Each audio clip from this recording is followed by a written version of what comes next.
We're going to show a short video from our sponsor, Collaborative for Student Success, here in the monitor. Thank you. Math is part of everything we do in life. With COVID, you're seeing that fourth graders don't have number sense. So when you're expecting them to add and subtract fractions and you haven't given them the foundational skill of how to add and subtract simply, there's going to be a big gap. The learning loss in mathematics is huge because the students that we're seeing coming through elementary school right now, they've spent 1.5 years outside of a classroom. And in a lot of virtual settings, those students, not through any fault of anybody's, didn't get good instruction. We should be concerned about the math learning loss, especially in elementary school, because that's where all those foundational skills are built. The National Council for Teachers of Mathematics has already lined out for us, there are important components of math instruction, but in our nation, we haven't necessarily followed through with that.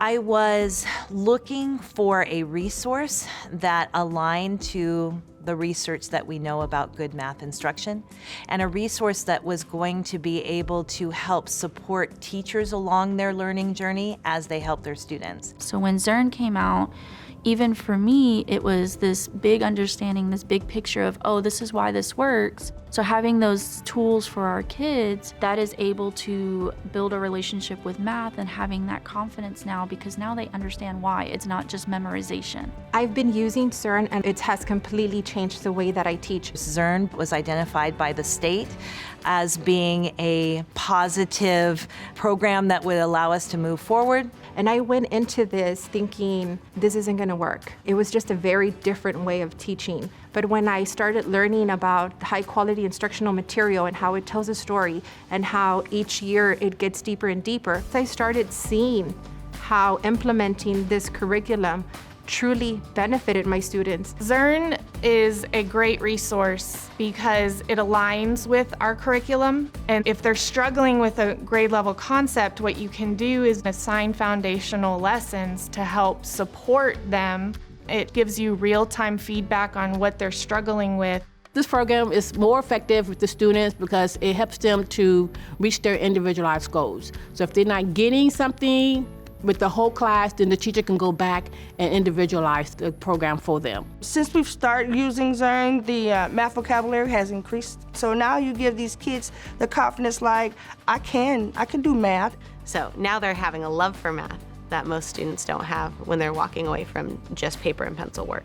Teachers are showing a level of excitement, especially our first adopters, that they've never seen before. It's magical. Now I have kids that are constantly getting on Zearn, even on free time. One of my biggest aha moments was when I had one of my little girls that has been struggling. She struggles with reading and she struggled with math, and she was the one helping a very high achieving student understand a concept. So that was a huge aha moment for me because it empowers students to know and be confident in what they're learning. I would tell other principals to just give it a try.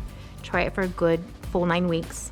Use it with fidelity and look at your reports, look at your results. You'll see that students will make growth. If I fast forward 5 years from now, and I look at students that have been coming through this program, and I look at teachers that are familiar and comfortable with teaching their curriculum, I'm really excited for what we can do.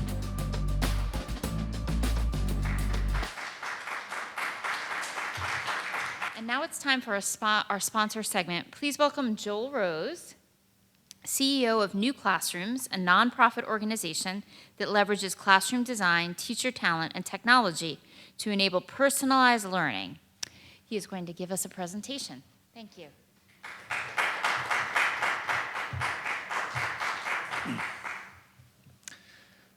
I'm a former teacher. And I remember early in my career, I sat down with my principal and I asked a simple question. How exactly am I supposed to meet each of the needs of the students in my class when I have some coming in on a 2nd grade level, some coming in on an 8th grade level, and everything in between? He looked at me, he said, Mr. Rose, just do your best. That's kind of what we all do. And that actually is the message that teachers are getting today all across the country. We have been talking about math achievement in this country for decades.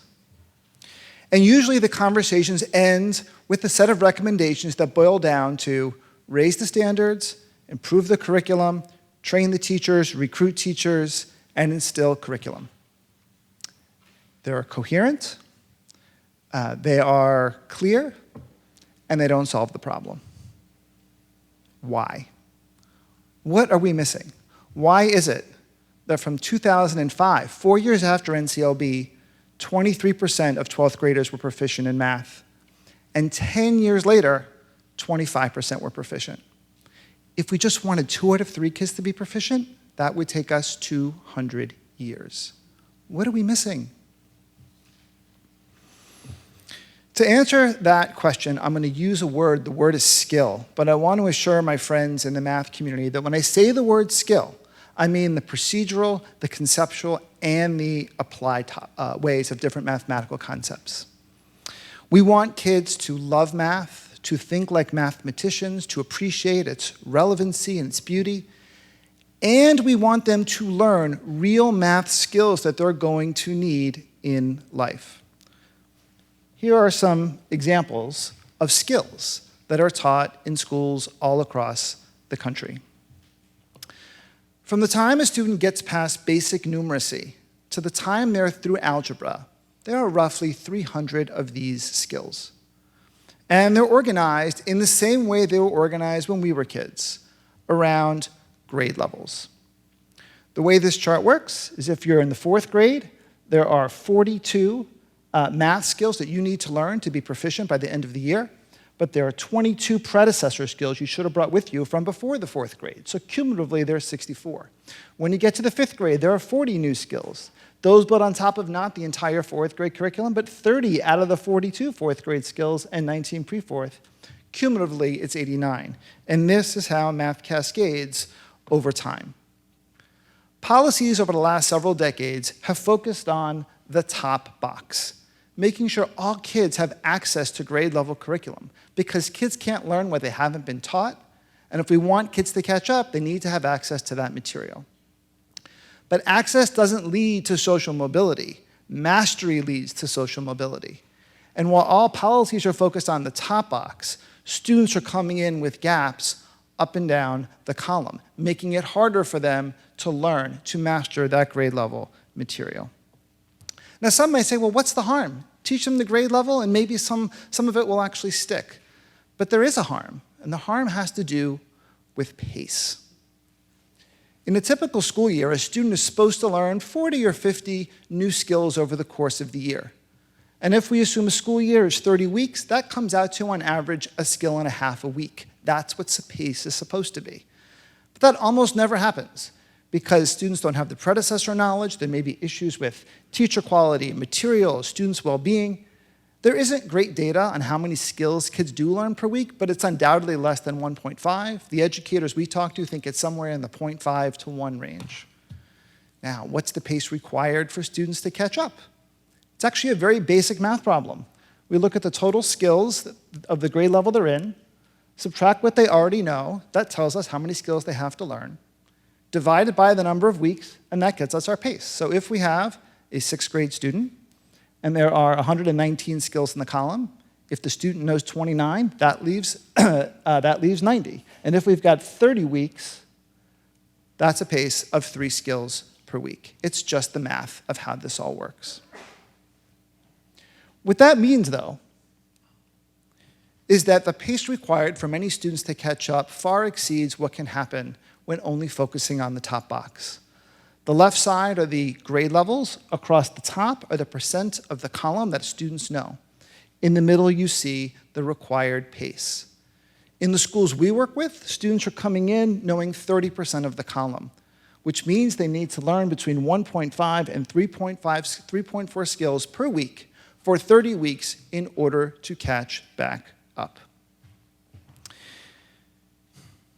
How do we solve this problem? Well, the answer is to begin to think differently about how we solve this by providing students with individualized pathways that connect where they're starting from to where they need to be. Personalized, competency-based learning. This is something I could have never done when I was a teacher. The idea of assigning and tracking and supporting each student on their own path would have been impossible to do. But now with new tools coming on, you've heard about some, there are others coming around the corner, this is more possible than ever. And even if the PACE targets are still too high, moving to personalized competency-based learning opens up new pathways. So for example, that 6th grade student that has to learn 3 skills a week, what if instead, we had that student focus on 8th grade proficiency? Instead of learning 3 skills per week, if they focused on 8th grade, there are 138 skills in the column. If they already know 18, that means they still need to learn 120, but they have 3 years to learn that. That means they could learn at a pace of 1.3 skills per week. And then after knowing 8th grade, we could go back and cover any of the skills in 6th and 7th grade that we didn't prioritize. To be clear, the goal of solving math is the same.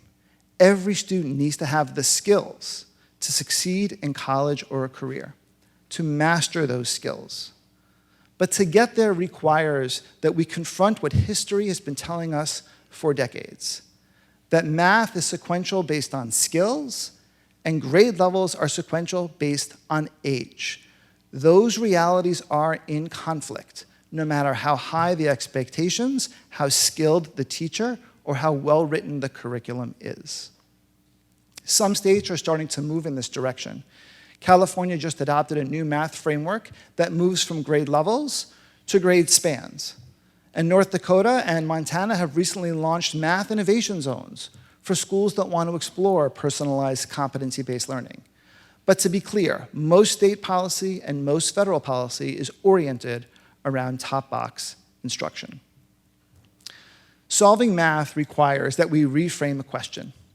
The question is, what is the best way to teach 50 million students 300 skills? We can continue to do it the same way we've always been doing it, organizing students by age and focusing on 40 or 50 each year and seeing what happens. That's the 200-year plan. Or we can begin to transition to personalized competency-based learning and give each student the kind of math education that is reflective of how math really works. Thank you.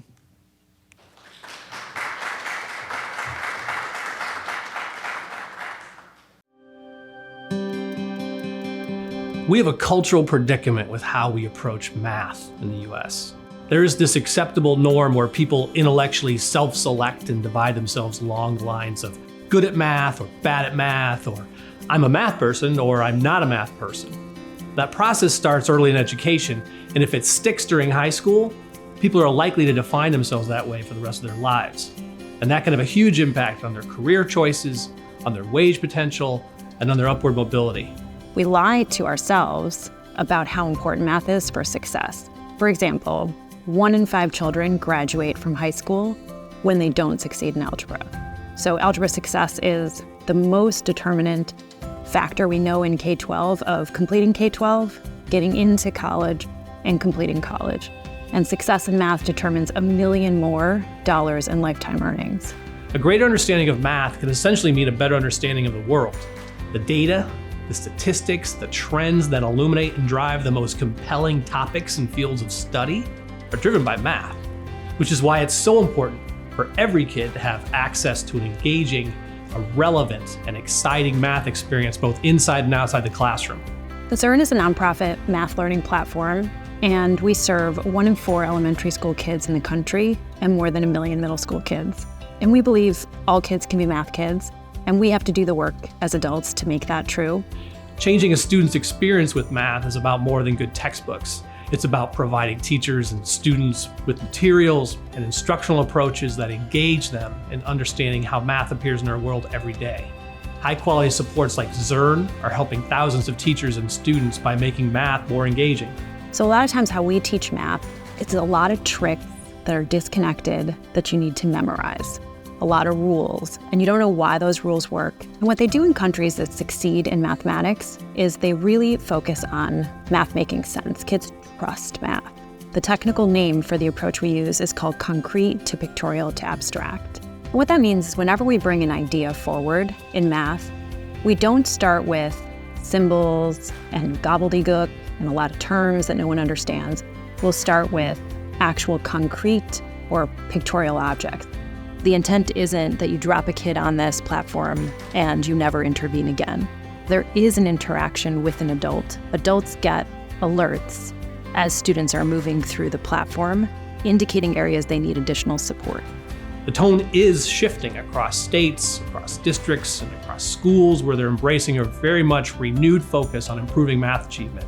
Across the country, states and districts that are engaging with Zearn, making it work in their context, are seeing transformative results.